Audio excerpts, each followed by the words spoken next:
დღევანდელი გადაცემის თემის წარდგენის მონოლოგი არ იქნება ტრადიციულად ვრცელი, მოკლედ და ლაკონურად თეთრი კვადრატის სტუმარია მსახიობი ეკა ჩავლეიშვილი. მოგესალმებით. გამარჯობა. უღმესი მადლობა, რომ გამონახეთ ჩვენთვის დრო. და უღმესი მადლობა სურვილისთვის, რომ დაგვთანხმდით, იმიტომ რომ არ არის ჩვენი საზოგადოება განებევრებული თქვენ ბევრი ინტერვიუთი, ხო? არის რამდენიმე, თუმცა საკმაოდ მსუყე და გულწრფელი ეს გულწრფელობა, როგორც კადრში, ასევე კადრის მიღმაც თქვენი დამახასიათებელია. ამაზეც ვისაუბროთ, სანამ იმ რაღაც უდიდეს წარმატებაზე ვისაუბრებთ და სიახლეზე თქვენს ცხოვრებაში. რატომ აი ესე იშვიათად გამოჩენა, საუბარი, ინტერვიუს მიცემა, აი რა პოზიციაა ეს თქვენი მხრიდან საინტერესოა. მაშინ როცა ბოდიში რომ გაწყვეტინებთ, ეს არის ეპოქა, როცა ყველას გვაქვს სოციალური ქსელები, თვით რეკლამირებას ყველანი ვახდენთ და თითქოს ეს ყოველდღიურობის ნაწილია ყველასთვის და თქვენ მოკრძალებული ხართ ამ მიმართულებით. იცი რა, სხვისიც არ მომწონებია ყოველდღე რო შემხედრეა სოციალურ ქსელში გინდა არ უნდა მოაბეზრო ადამიანს თავი და დაუშვათ ერთ გადაცემაში რომ მიხვალ და საფუძვლიანად ისაუბრებ ყველაფერზე მეტი აღარ გაქვს სათქმელი. ანუ სხვა გადაცემებშიც ხო იგივე უნდა გაიმეორო. ფაქტობრივად. და ესე იგი ეს შენთვის კი არ არის, იმ გადაცემას ჭირდება მისთვის. ხო და რა ვიცი, მაგ ეს ვფუნება რომ ერთხელ თქვა მარტო და დავამთავრო. ხო და დღეს ვისაუბროთ ერთხელ და მსუყედ რეჟისორი საიმონ ვუდსი. რომელიც როგორც მსახიობი უფრო ცნობილია ალბათ საზოგადოებისთვის, ის თამაშობს ჯეინ ოსტინის რომანის მიერ გადაღებულ ფილმში კირა ნაიტლისთან ერთად, იღებს ფილმს თავის სადებიუტო სრულმეტრაჟიან ნამუშევარს. მთავარ როლებში ალისია ვიქანდერი, ოსკაროსანი, კირა ნაიტლი, ყოველთვის ცნობილი ჰოლივუდის მსახიობი ინგლისელი, სემ კლაფინი, ასევე გამოჩენილი მსახიობი, ტომ ჰოლანდერი და ეს ნუსხა დიდია და ეკა ჩავლეიშვილი. ხო, ერთს გეტყვი რომ მთავარ როლში კი არა, 12 მსახიობი ვარ, 12-ვეს ერთი დონის როლი გვაქვს. 12-ვეს გაქვთ მთავარი როლი შეგვიძლია ვთქვათ, წამყვანი როლები. მოგვიყევით აი ამ დაკონტაქტებაზე, უკვე იქ რომ აღმოჩნდით გადასაღებ მოედანზე, პერსონაჟზე, რისი თქმის უფლებაც გვაქვს ყველაფერზე ვისაუბროთ. ხო და ნატალია ჯუღელი ცხოვრობს ლონდონში, ჩემი მეგობარია. ნატო ვაჩნაძიშვილი შვილი. კი ბატონო, ჩვენი მაყურებელი იცნობს ნატალიას, ჩვენ შაშანელის ესწრებოდით. და აი პირველი ელისო როდესაც იყო, მაშინ ჟიურის თავმჯდომარე იყო დიქსი ჩესი. გვარი არ მახსოვს ზუსტად, ხო? და პირველი ელისო, მაშინ ქალის საუკეთესო როლი თვითონ ამ დიქსიმ გადმომცა ამ ქალმა პრიზი. შაშუ მაყვალის პერიოდია. შაშუ მაყვალი, კი ბატონო. ხო და ერთხელაც ურეკავს დიქსი, რომ ეკას აგენტს დაგვაკავშირეო. ნატალია მოკვდა სიცილით, საქართველოში მსახიობებს აგენტები არ ყავთ. რანაირად უკაცო და ასეო არ ყავთ. აბა რა ვქნაო, ასეო საიმონ ვუდსიო ფილმს იღებსო და ერთ პერსონაჟზეო ფიქრობდო ეკასო. შაშვი ვაჩვენეო ამ რეჟისორს. ხო და ძალიან მოეწონაო და გვინდაო დაუკავშირდეთო. და ამირეკა ნატალიამ მომიყვა ეს ამბები. და შევთანხმდით მე და ნატალია რომ მოდი შენ იყავი ჩემი აგენტი 007 მეთქი რა. და ნატალიასთვისაც დებიუტი იყო ხო ალბათ აგენტობის. ხო რა, დიდად არ უნდა აგენტობა, უბრალოდ ძალიან კეთილი ადამიანია, კინოს ძალიან დიდი გულშემატკივარი. და ეს რა არის, იცი ახლა ეს ამბავი თუ გამოვიდოდა, პატარა ფანჯარას გავხსნიდი. სადაც მე ქართველი მსახიობები, აი მთავარი იყო ერთი მომხდარი იყო ეგეთი, ხო? ამიტომ არის ეროვნული მნიშვნელობის საქმე, რაც ახლა საუბრობ. ხო და მოკლედ მე ვიქნებიო ცოტა ხანი ეკას აგენტიო, ნახეთ რა ლამაზია. ძალიან. ვინ გაჩუქათ? მე თვითონ ვიყიდე პროვანსში. პროვანსში. დიახაც. აბა. ხო და გამომიგზავნეს ერთი გვერდი ინგლისური ტექსტი. დავჯიქი ახლა ჯერ გადავთარგმნე ეს ტექსტი. ჯერ მთელი სცენარი წავიკითხე, რომ ამოწყვეტილი არ ყოფილიყო კონტექსტიდან, გავიაზრე ვინ არის ეს ქალი რა უნდა, ვის სწავლე გადასარევად, ჩავაბარე ჩემ შვილებს, ჩემი შვილების მეგობრებს, ნათესავებს, მეგობრებს. ანუ მთავარი რა იყო, იცი თქვენს რომ უნდა ითამაშოსო უცხოელიო, არ დაუკონკრეტებიათ ჯერ, მაგას მოგიყვებით. ამიტომ როგორი აქცენტიც აქვს, ისეთი კონდეს. არ იყო მოთხოვნა, რომ ბრიტანული და რაღაც კარგი აქცენტი. თავარი იყო, რასაც ვამბობდი, შინაარსი გაეგოთ რა. ვისწავლეს, გადავიღე ჩემით ვიდეო გავაგზავნე, ნატალია მითხრა, через ნატალია ხდება ახლა ეს. ასეთ რუსულ სიტყვებს ვიტყვი, მაგრამ მე რა. через რო ვთქვი, მე რა. თქვენ თავისუფლება გაქვთ ჩვენი სტუმრების ზანდებით, სტუმრებს აქვთ სრული თავისუფლება და კონფლიქტი. გაგიმარჯოთ. კარგი კითხვა დამებადა, მე გკითხავთ აი ამ გაგიმარჯოთ. ხო და ეს არის ვარგებსო, მოდი ცოტა უფრო პროფესიონალურათო და სოსო ბლიაძეს ვთხოვეთ, ოთარი სიკვდილი ვინც გადაიღო და თაკი მუმლაძეს. და თაკი პარტნიორობას მიწევდა, ესე იგი თარჯიმანი კი არა, ამ შემთხვევაში კარგი ვიდეო რო გადაგვეღო და გაგვეგზავნა, ხო? მანამ გადაიღეთ თქვენ ვიდეო, რგოლი გაგეგზავნ, სასინჯი ეს ტექსტი, ხო? და გაუგზავნეთ ეს რგოლი, დამამტკიცეს და მე უკვე აი დაუშვათ რა ზომა გაქვს ეს, რა ზომა გაქვს ის უკვე წავიდა ამაზე ლაპარაკი. მე ინგლისური არ ვიცი მეთქი. შემომთავაზეს, რომ აქ არის ერთი ქართველი გოგო, აღარ ვიცი ვინ და რო ჩამოვაო დავახვედრებთ ეკასო.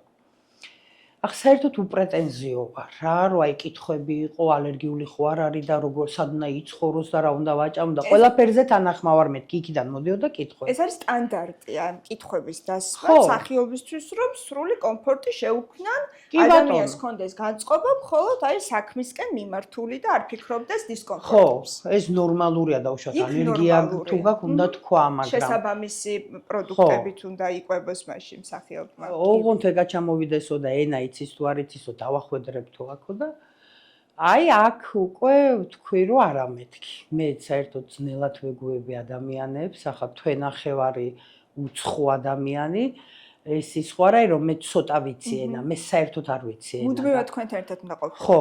ანუ ჩემზე უნდა ყოფილიყო მომაგრებული, რომ აი დაუშვათ ავად გავხდი და მაგასაც მოგიყვებით ფილტვების ანთება აღმომაჩნდა იქ და მთელი ამბები. ეს გემართებად ხომ გადასაღებ მოიტეზე ხო? რაღაცას ხო, რაღაცას არ მოვიტეხავ, ან სულ მემართება. ხო და მოკლედ ჩვენ შევთავაზეთ ჩვენი კანდიდატურა, რაზეც ეგრევე დათანხმდნენ. მოკლედ მოვიდა ის ბედნიერი დღე, რომ უნდა გავფრინდე, ახლა ნიცაში ჩავფრინდე და კუდები შიშით. ანუ ამ შაშვით გინდა მანამდე ძალიან ბევრ ქვეყანაში ვარ დამყოფი, მაგრამ არასდროს მარტო. ენა არ ვიცი და ბატივით ვარ, რომ ვიღაცა მიდის წინ, აწეული აქვს ხელი და იმ ხელს მივყვები. ჩემით გაგებაში არ ვარ, სად უნდა მივიდე, რა უნდა ვქნა. და ნუ რაღაცნაირად ჩავფრინდი ამ ნიცაში რა. ნიცაში ჩავფრინდი, თაკი ლონდონში ცხოვრობს, თაკი მუმლაძე ავირჩიე, ესე იგი, ხო. ჩემს მეგზურად ამ მოგზაურობაში გამოუყვეს მანქანა, მოემსახურა ეკასო და მე და თაკი რომელია ეს ფილმი ტელმა და ლუიზა. აი სუფთა ტელმა და ლუიზა ვიყავით. დავიღართ მანქანი. მოკლედ დამხვდა თაკი და ნიცადან პროვანსში ჩავედით მანქანით. კაი, ახლა ეს მოვყევი, ახლა რა ვქნა? ახლა ვქნათ ის რომ თქვენ ისე თქვით რომ აი დამამტკიცეს როლს ეს აბსოლუტურად მესმის რომ თქვენ უკვე მიეჩვიეთ ამ რეალობას და ამიტომ ყვებით ესე ვსუბუქად ეს არის ყოველდღიურობა დამამტკიცეს ეკა ჩავლეშვი მთავარ როლზე აკლასის მსახიობებთან ერთად თუმცა აი ამ ემოციაზე მოგვიყევით მოლოდინი იყო თუ არა დადებითი პასუხის როცა მიიღეთ დადებითი პასუხი ხო და რაღაცა რა იცი ძალიან გამიხარდა, მაგრამ დიდად ვერ გამოუხატავ ახლა. ეს რა თქმა უნდა გამიხარდა და კიდე რა გამიხარდა, იცი რომ ესე იგი საშუალება გამოჩნდება რომ რემონტი გავაკეთო კიდე. მესმის. ხო, ანუ ეს ყოფითი რაღაცეები ხო გიხარი ადამიანებს, ხო? ხო და არა ის რომ აი რაღაცა კი არა, ისიც გამიხარდა. ანუ ჩემთვის ასე მიხარი, მიხარია ასეთ რამე აღარ მემართება, ხო? გავიგეთ და სამეგობრო მრაო და ზოგადად ქვეყანა მრაო. ალბათ დაიწყეს რეკვა ქვეყანამ არაფერი არ იცოდა ეს ისე ჩუმად ჩვენ შეხდა. ეს ბოლოს გავიგეთ ეს ამბავი. ხო, უკვე რო იქ ვიყავი მე და. როგორ მალავდით ამდენი ხანი ამ ამბავს? ხო, მაგრამ დამალორა თუ Facebook-ზე არ დადებ თუ ვიღაცას არ ეთქვა, ხო, ჩემმა სამეგობრო მიცოდა და როგორ ბაზრდება ამბავი, რომ სოციალურ ქსელში დადებ და არ დამიდე არაფერი. და ბოლოს როგორ გასკდა? ბოლოს ეტჯი არის ონლაინ პლატფორმა და იმას მივეცი, რაღაც სამი კითხვა გამომიგზავნეს, იმაზე უპასუხე და აქედან გასკდა. იმიტომ რომ მანამდე თვითონ პროდიუსერებიც არ გვაძლევდნენ უფლებას რომ რამე გვეთქვა, არ შეიძლებოდა. ნუ ფოტოს გადაღება ისედაც არ შეიძლებოდა და ამის გამოფენა. ხო და ახლა თუ გინდათ ცოტა სცენარს მოგიყვეთ. გვინდა, რა თქმა უნდა, ყველაფერი არ ვთქვათ. არა, ძალიან მოკლედ გეტყვით და რაც თავარი ამბავი რაც მოხდა, იმას გეტყვით, რომ მოკლედ ბრიტანელი ცოლ-ქმარი საფრანგეთში იყიდის შატოს და დაპატიჟებს თავის ბრიტანელ მეგობრებს. მე ამ სახლში ვარ ინგლისურად housekeeper. კი ბატონო, დიასახლის ქალბატონი. ხო და ნუ იქ სუფრა იშლება რაღაცა ძალიან მოკლედ გეუბნებით და უცებ ვიღაცა იარაღს ისვრის, მე მოვკვდები, ზევით ისვრის და მე მეორე სართულზე ვარ და მოვკვდები. და ხო, და მე გაგრძელებას აღარ გეტყვით უკვე, ხო. ხო და ეხლა სცენარი ანუ დეტექტივია? ცოტა ასე სახელს ვერაფერს ვერ დავარქმევ. ბევრი ჟანრი. ყველაფერი ერთად არის, ხო, კომედიაც, ტრაგედიაც, ყველაფერი ერთად არის. ხო და დასასრული აქვს სასწაული, მაგრამ იმას არ ვეთქვათ, ხო. მე მოვკვდი რაც თავარია. ხო, მომიჭახუნ. დავიწყოთ უკვე იუმორზე საუბარი. ძალიან მინდა გითხოთ იუმორზე. რა? იუმორის გრძნობა.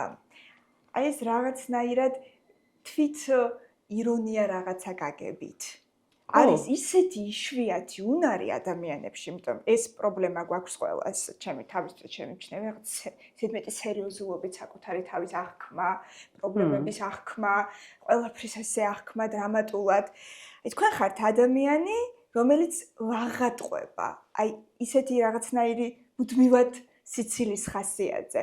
იშვიათად ვიცინით ადამიანები. აი ცოტა ხნის წინ რესპონდენტი ჩავწერე და კომედიას ვუყურეო და რომ ვიცინოდ ეს სიცილის ხმა ჩემი ყურისთვისო უცნაური იყო, უკეო უჩვეულო იყო ჩემი სიცილის ხმაო, იმდენად გადავეჩვიო და თქვენ ხართ ადამიანი, რომელიც შეუძლია ეს ხმამაღად იცინოდეს. აი რა ესეც ხო კომპლექსების დამალვაა. თვითონ რონია რატო გაქვს სანამ სხვა გეტყვის მსუქანი ხარ შენ თვითონ უნდა დასცინო შენ თავს. ეს თავდაცვაა ჩემთვის ეს იუმორი. მე მგონია რომ თავდაცვაც შეიძლება იყოს და ამასთან გამხნევებაც და ეს ხალისი რაც გაძლიერებთ, ხო? ცხოვრების გზაზე, რომ სხვა დაბრკოლება გადავახოთ. ხო, მაგრამ ამას არ ამგონია მე ასე თავისუფლად ვაკეთებდე, ეს არის თავდაცვა. იმიტომ რომ ძალიან ნერვიულობ ახლა. საერთოდ ბევრგან მაქვს ნათქვამი, რომ არაკომფორტულად ვარ ადამიანებთან. მირჩევნია სახლში ჩემ შვილებთან, ჩემ მეგობრებთან, ხეებთან, ბუნებასთან და აი ადამიანებთან რო ვარ, მე ეს მერთვება, რომ ეგეთი ვარ. მე მგონია ამასაც თამაშობ. კომუნიკაციის საშუალებაა თითქოს ერთგვარი ხიდი არის ადამიანებთან, ასე მგონია. კი ბატონო. იხილეთ ეს ადამიანები, რომლებიც ცოტა ხნის სცენარი არ მომიყოლე. კი მოგიყევი, ეს მაცალე მოუყვე. ხო და ჩემი პერსონაჟი წერია რომ არის უნგრელი, ქვია გუნჯუ და რა ტექსტი აქ იცი, რომ ძალიან სევდიანი ქალია, აი ძალიან დიდ კიბილს ატარებს, იქ ინგლისურად ფრაზებს ამბობს, რომ ჩემი ქალიშვილიო ავარიაში დაიღუპაო და მე ჩემი ბრალი იყო რა, მე ვიჯექი რუსო, წავიდა უკვე თვეში მუშაობა. ბიჭო რატო უნგრელი მოდი იყოს ქართველი. ახლა ჩემთვის ვიქნებ რა. ავაწყე თემა რომ გუნჯუ ჟუჟუ მოდი ერქვა ჟუჟუნა და მოკლედ ახლა მე რაც გადმოვა ქართულად ჩემთვის ვინში მაგრამ ეს ხო გინდა ახლა იმას შესთავაზო და მოკლედ დადგა ის დღე პირველი დღე გადაღებამდე 3 კვირით ადრე 1 კვირით ადრე ჩამოვიდეს შევხვდი რეჟისორს ხო და რაღაც ახლა დიდათ მე არ უსმენ ხოლმე სხვის აზრს თუ რაღაცას ძალიან ვიგრძნობ ის ვიცი რომ ნახდია მაგრამ მაინც რო იტყვი და აი რას მეუბნებოდა იცი რომ არ გინდაო რა არ შესთავაზო ეს არის რაღაც ქართული შეტევი და რაღაცა სპორტი. ანუ გარის. კაცო მე რაც ვიგრძენ ის უნდა თქვა მეთქი. ეს საიმონ ლუცი რო დავინახე როგორი ადამიანია იცი? ასეთი თვალები აქვს.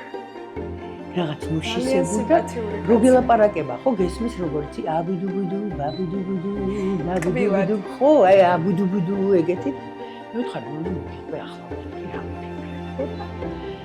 მოკლედ მოუყევი, მოდი ამას ერთად შუჟუნა მეთქი. შენთვის თუ არა აქვს არსებითი მნიშვნელობა, რომ ეს უნგრელი იყოს მეთქი. მოდი იყოს ქართველი, რადგან ქართველი ვთამაშობ მეთქი. და დაგთანხმდა. მაცალე ჯერ სათხარ კაცო. ხო და აი სახელიო გიუნჯიო რატომ მინდაო იციო ბრიტანულათო რაღაც ირითმებაო გიუნჯიო ჯუნგლი და რაღაც ხუმრობებიაო და მე ვთხარი ერქვას შუჟუნა მეთქი და რა ისტორია მოუყევი ახლა ეს ბექგრაუნდი მსახიობს დაუშვათ ფილმში ხარ 40 წლის მაგრამ რო დაიბადე და იმ 40 წლამდე მოდი ეს შენთვის უნდა კონდეს twin-ში კი არსად არ ჩანს მაგრამ შენ გეხმარება რა უთხარი რომ ეგეთი სიტუაცია წარმოვიდგინოთ მეთქი რომ რუითაზის ჩემი შვილი მე მქვია ჟუჟუნა და ასე მე ვთხარი ვთლი ვაშლს მეთქი მე მოვჭერი ჩავარჩვე დანა მეთქი და მივაწოდე რომ ჭამე დედიკო ჭამე და ამ დროს წამოვიდა ჟუჟუნა წვიმა მეთქი დაიმახსოვრე მეთქი მე ჟუჟუნა მქვია მეთქი და უცებ აუსრიალდა მეთქი და ეს დანა შეერჭა ყელში და მოვიდა ანუ რამხელა ტრაგედიას ვატარებ, ჯერ სულ მკვდარი ვარ და მე ჩემი ხელით მოვქარი რა. ხო, ამიტომ მეთქი ამ ქალს უთრიგერდება რამდენი ჟუჟუ და უძახებენ მეთქი, ხო წვიმა მოვიდა დედევინდარი და ნამა. რო ეგრევე ეს მოდის მეთქი. ბიჭო, კაშტანი. ბოლოს მეთქი რო ყვდება თქო, აი მანამდე როგორ არის, იცი ჟუჟუნა წვიმა მოსულსევდა, სულ შვილი მკვდარი და ბოლოს მე ვთხარი ამას რომ მკლავენ მეთქი. ბოლომდე მკვდარი არ არის მეთქი და ჟუჟურო დაუძახებენ შემოვარდებიან ესენი ყველა და ნახევრად გადასულია იმ სამყაროში და ხედავს შვილს მეთქი. და უკვე ჟუჟუნა წვიმა მოვიდა, უნდა ჩაეხუტოს მეთქი და კაცი მიყურებს. რა შენ გიფიქრი ამდენ ჩემს გარდა არავის არ შევიხარ საერთოდ. ჩაწერეო ეს სიმღერაო.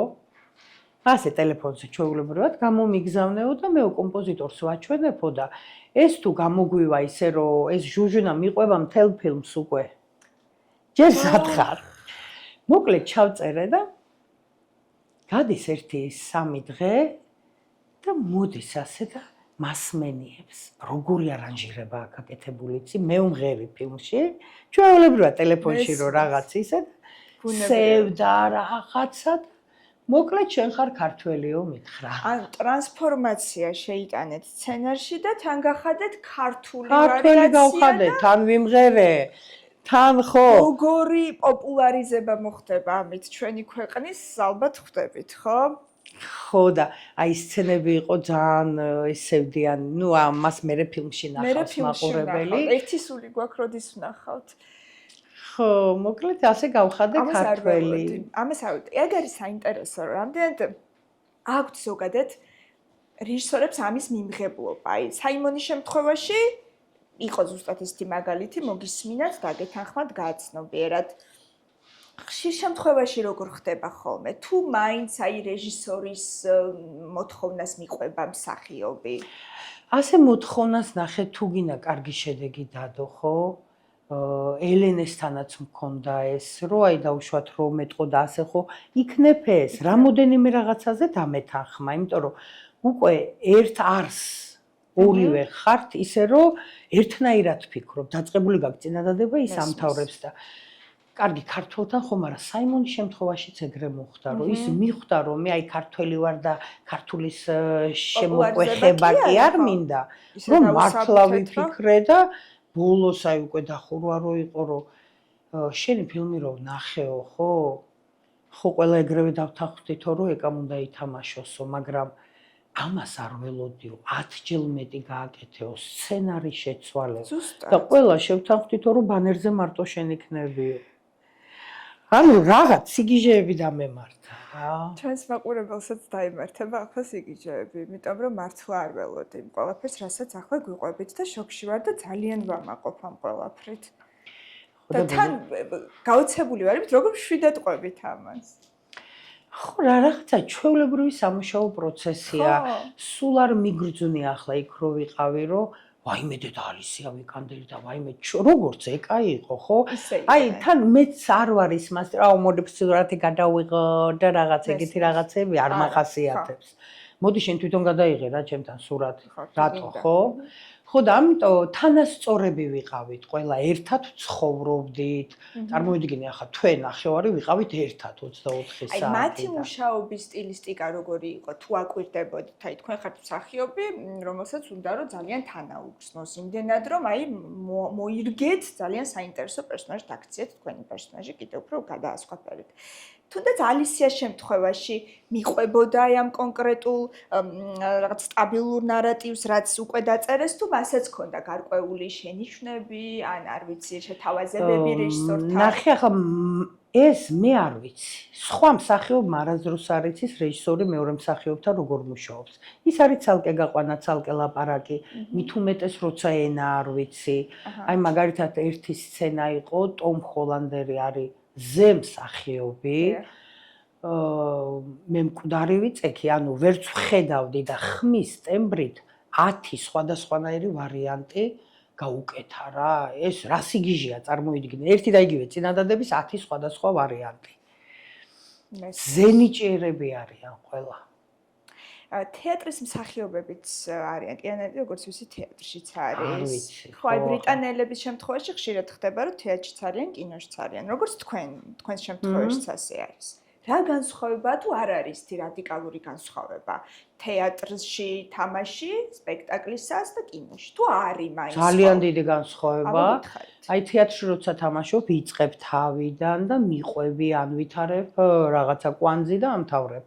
კინოში შეიძლება ბოლოს სცენიდან დაიწყო გადაღება. ანუ სულ მზად უნდა იყო და ეს მზადყოფნა, ესე იგი რო ჩავედი, ხო, ჩემთვის არაფერი არ იყო გასაკვირი, რატო იყავი ეგრე მშვიდად. იმიტომ რომ მანამდე ელენე ნავერიანთან მქონდა 2 ფილმზე ნამუშევარი და ელენეს ჯგუფში ყოველთვის ყავს 4-5 უცხოელი რა. და ანუ იგივენაირად მუშაობენ, იგივე სისტემით. ქართულად კი არ მუშაობენ, უკვე როცა უცხოელები ყავს, უცხოურად მუშაობენ. ხო და უცხოეთში მსახიობი არის ღმერთი. აქაურიდან განსხვავებით. რო დაგცხება 5 ადამიანი რო დაგძდებს ვენტილატორით გაგრილებს იქ კოლგი და მართლა ისე გრძნობ თავს რა. აქ როგორ არის ძირითად შემთხვევაში? ხო და აქ მე ხო ბევრ პროექტებში არ ყოფილა, სულ 3 ფილმში ვარ და ყველგან კარგად ვიყავ. ხო, თუმცა კოლეგებისგან ალბათ გსმენიათ ისტორიები, ესეთი კომფორტი, როგორიც უცხოეთშია, ნაკლებად აქვთ. ხო, ვერ იქნება, იმიტომ რომ ეს უცხოეთია და ეს საქართველო არანაირად იქნება ახლა კომფორტი. ხო, თუმცა იმედი გვაქვს, რომ შეიცვლება ეს პოზიტიური მიმართულებით, იმიტომ რომ მსახიობის ინსტრუმენტია, ხო? სხეული, ხო, აბა. ყველაფერი. თუ გშია, იგრძნობა, თუ წყურია, იგრძნობა. ისევ დაუბრუნდეთ თეატრისა და კინოს საკითხს. სად უფრო ავლენთ თქვენს პოტენციალს, ეს მაინტერესებს, აი, რომელია თქვენთვის აი თევზი წყალში ეგეთი განცდის მომტანი? ნიჭიერ ადამიანებთან და პროფესიონალებთან და არ აქვს მნიშვნელობა ეს თეატრი იქნება, კინო, გადაცემა თუ ხეზე ჩორკნა, სულ ერთია. ნიჭიერ ხალხთან გრძნობ თავს კარგად. ნიჭიერზე უკვე აი პროფესიონალებთან, იცი შრომის მოყარეებთან და ბოლომდე რომ იყავთ საქმე. იმიტომ რომ მე თვითონ ეგეთი ვარ. თუ ვიცი რომ იმას ვერ მივყვან, არც მოვკიდებ ხელს და თუ მოვკიდებ, ბოლომდე ვაკეთებ ყველაფერს. ხო, ამის დეფიციტია, როგორ გგონიათ, თითქოს რაღაცა გულითადად საქმის კეთება, დისციპლინა, პუნქტუალობა, რაღაც მე მგონი ამაზეც გვაქვს, ხო, სამუშაო. ხო და არ ვიცი ახლა იქ რამხელა ჯგუფი იყო, ხო? არავის არ შეიმჩნევია რომ რამე მიეფუჩეჩებიოს. ან რაღაც აგვიანებს, ჩაეძინა. არა, ეგეთ რამე არ იყო. ხო, არ არსებობს. ამ დროს საღამოს ყველა სვამდა. მაგრამ დილით არავის არ ეტყობოდა და პახმელიაზე არავინ არ იყო და პერეგარისუნი არ ქონდა. მესმის აბსოლუტურად. რას ფიქრობთ იმაზე, რომ აი ხა დაბრუნდით. აი მე ისნა თქვა კიდე. აი ბოლოს სცენაა, რომ ბოლოს სცენა როგორი იყო, იცი? აი ბოლოს ვეუბნები, რომ ჩემი ბრალი იყო, ჩემი შვილი რო გარდაიცვალა მეთქი და ბიჭო დიდი პაუზაა ერთი მე-7 დუბლს ვიღებთ უკვე. და მოვიდა ეს ვეხუტები და იმდეხანს გაიწელა ქათ სანამ დაიძახებენ, ხო? დავიწყე ჟუჟუნაწვევმა ისევ ბოლოში რა, სიმღერა და უკვე ცრემლებით და იქ ეწერა რომ ამის შვილს ქვიოდა დანიელა. და მე მინდოდა რომ გარდაცვლილი მყავს დედა და ჩემ შვილს my beautiful girls თინიკო. ეს მაგიჟებს რომ ფილმში დედა ჩემი სახელი ვთქვი რა. ხო და რომ დავიწყე და ბოლოს დავიძახე cut საიმონ cut აღარ შემიძლია მეთქი და მოვიდა ჩამოთო და ანუ შენ ახლა რა გააკეთეო იციო მეო ეს არ გითხარი და მინდოდაო მაინტერესებდა შენ თუ მოგინდებოდა ამის სიმღერაო და მეშვიდე დუბლზე ხომ მოგინდაო და შულს რო ჩაეხუტები და აზი ნო და აი მე და ეს არჩება ფილმში გავგიშტები ახლა ეს დიდი კომფორტი არის რაღაც იმპროვიზაცია საშუალება ანუ იმდენად გენდობა რომ ხო შენ თქმა არ გინდა შენ ამას გააკეთებ და მეშვიდე დუბლზე გავაკეთე მართლა რა